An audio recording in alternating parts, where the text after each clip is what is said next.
साईं बाबा का नाम लेके अब हम अगले प्रश्न पर चलेंगे। यहाँ पर श्री कृष्ण भगवान उद्धव जी को तीन गुणों के रजगुण, तमगुण, सतगुण, ये तीन गुण प्रकृति के तीन गुण हैं, इनके बारे में जो वो बात बताते हैं उस पर बात करेंगे। तो श्री कृष्ण भगवान कहते हैं कि प्रत्येक व्यक्ति में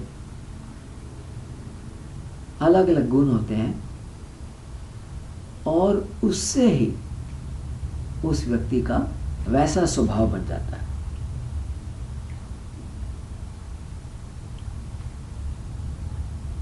तो इस बात को वो यहाँ पर एक्सप्लेन करेंगे।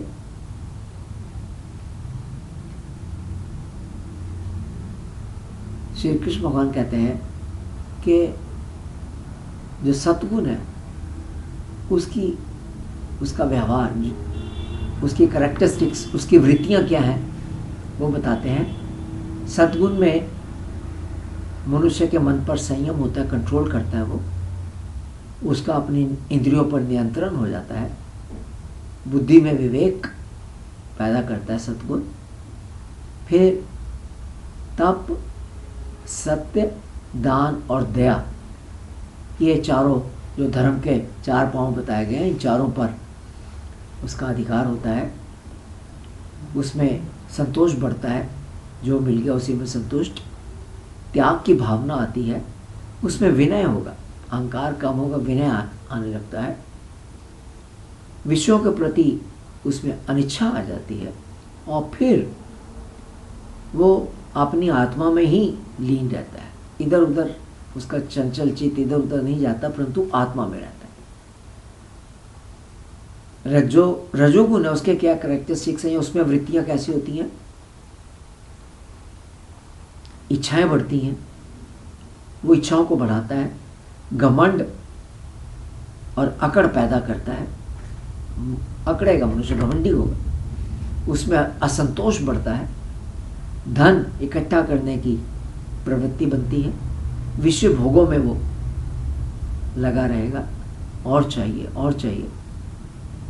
मान सम्मान लेने में सबसे आगे कि मेरे को मान सम्मान प्राप्त होना चाहिए।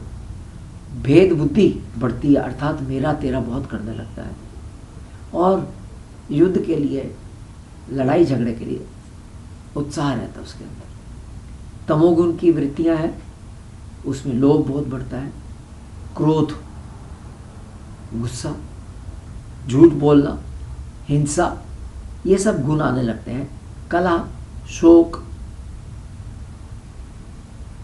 निद्रा, आलस्य, भय, ये सारे उसके गुण हैं।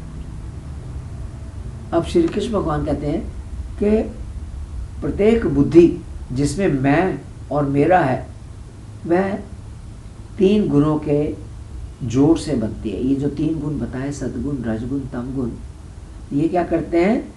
जब ये तीन गुण आपस में मिल जाते हैं तो मैं मेरा का भाव पैदा होता है, अहंकार बढ़ता है और मैं और मेरा का भाव पैदा होता है।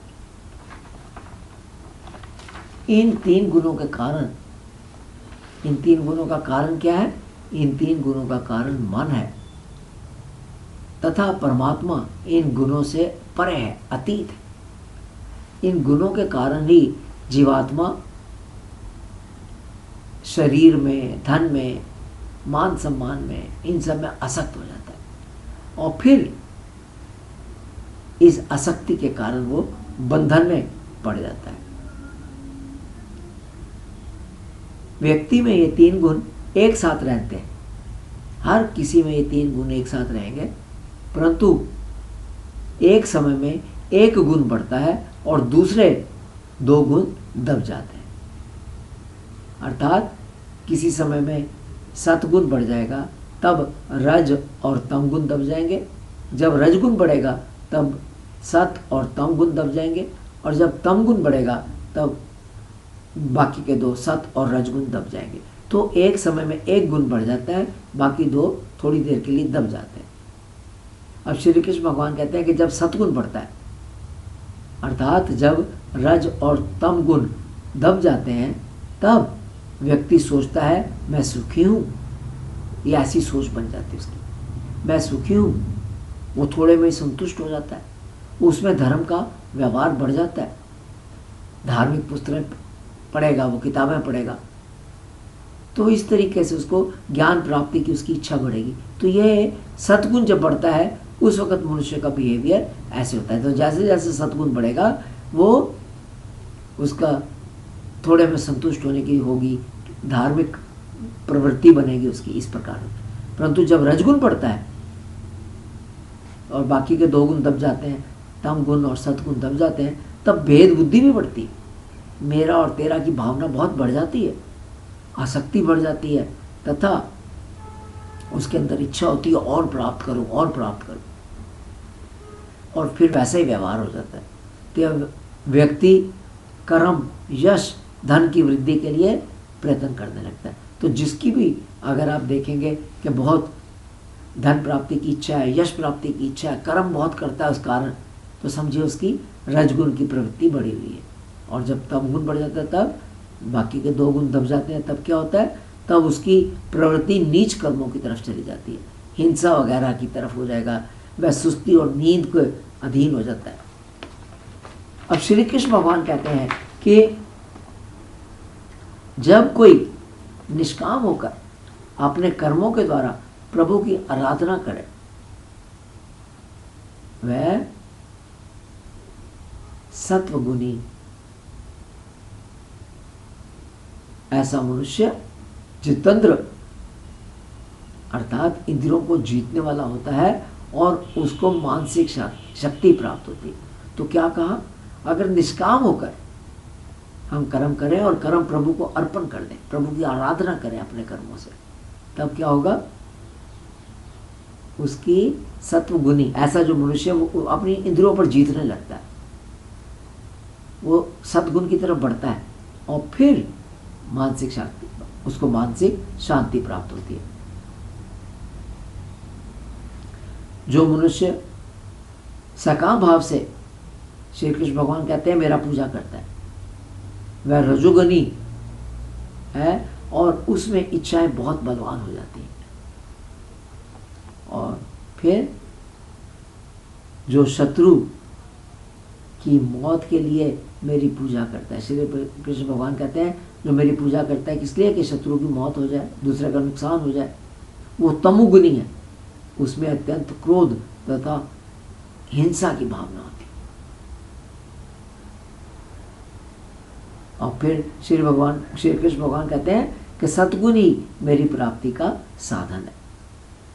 तो अगर भगवान को प्राप्त करना है तो सद्गुण अपने अंदर बढ़ाना पड़ेगा, बाकी दोनों गुण है उनको धीरे धीरे निकालना पड़ेगा।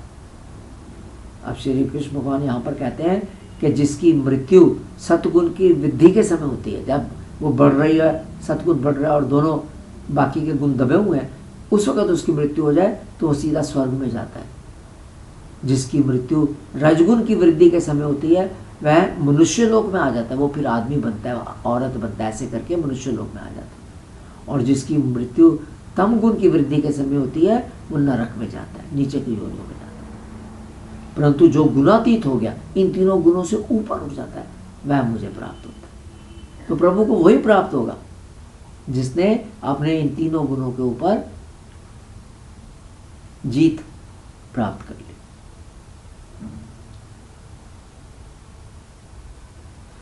श्री कृष्ण कहते हैं शुद्ध आत्मा का ज्ञान सात्विक है। क्या मतलब इसका, जो सब में एक ही आत्मा, एक ही परमात्मा देखता है, चाहे आदमी है, चाहे औरत है, अमीर है, गरीब है, जानवर है, पेड़ है, इन सब के अंदर एक परमात्मा देखता है, यह सात्विक ज्ञान है। इसको सात्विक ज्ञान कहते हैं। और जो आत्मा को कर्ता भोक्ता समझता है, आत्मा करने वाली है, भोक्ता है, वो राजसिक ज्ञान है। अर्थात जो सब में अलग अलग आत्मा देखता है वो, और आत्मा भोक्ता है, कर्म करने वाला, तब वो क्या है, राजसिक ज्ञान है। और तामसिक ज्ञान क्या है, जो आत्मा को ही शरीर समझ लेता है, शरीर के सिवा कुछ नहीं है, आत्मा तो है ही नहीं, शरीर जो कुछ भी है शरीर ही है। तो जो इस प्रकार का जिसका ज्ञान है उसको तामसिक ज्ञान कहते हैं।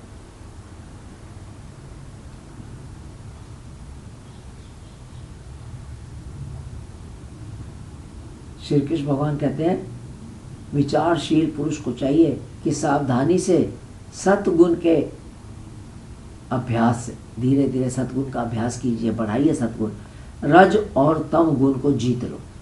तो श्री कृष्ण भगवान बता रहे हैं कि आपने धीरे धीरे धीरे धीरे अभ्यास करके सतगुण को बढ़ाना है, रजगुण को और तम गुण को जीत लेना है, और इंद्रियों को फिर इस तरीके से वश में करना है।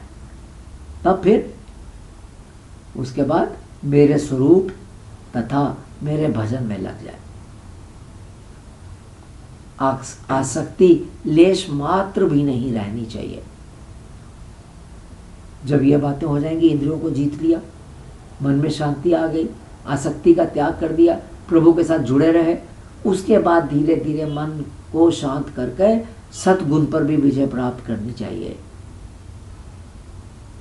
क्या मतलब? जिस प्रकार हम नदी पार करते हैं, एक बोट में, एक किश्ती में बैठ कर नदी पार करते हैं, लेकिन नदी पार करने के बाद उस किश्ती को वहीं पर छोड़ देते हैं, अपने साथ अपनी मंजिल पर नहीं लेके जाते। इसी प्रकार पहले सतगुण को बढ़ाकर बाकी के दो गुणों को समाप्त करना चाहिए, और जब सतगुण बढ़ जाए, बाकी के दो समाप्त हो जाए, तब फिर प्रभु की भक्ति में लगकर सतगुण के ऊपर भी विजय प्राप्त करनी चाहिए। धीरे धीरे मन को शांत करके सतगुण पर भी विजय प्राप्त करनी चाहिए। इस प्रकार से गुणों से मुक्त होकर, गुणातीत होकर जीव अपने जीव भाव को छोड़ सकता है और फिर मेरे को प्राप्त कर सकता है। तो ये तरीका बताया श्री कृष्ण भगवान ने उन्हें गुणातीत होने का और उन्हें प्राप्त करने का। सुनने के लिए धन्यवाद।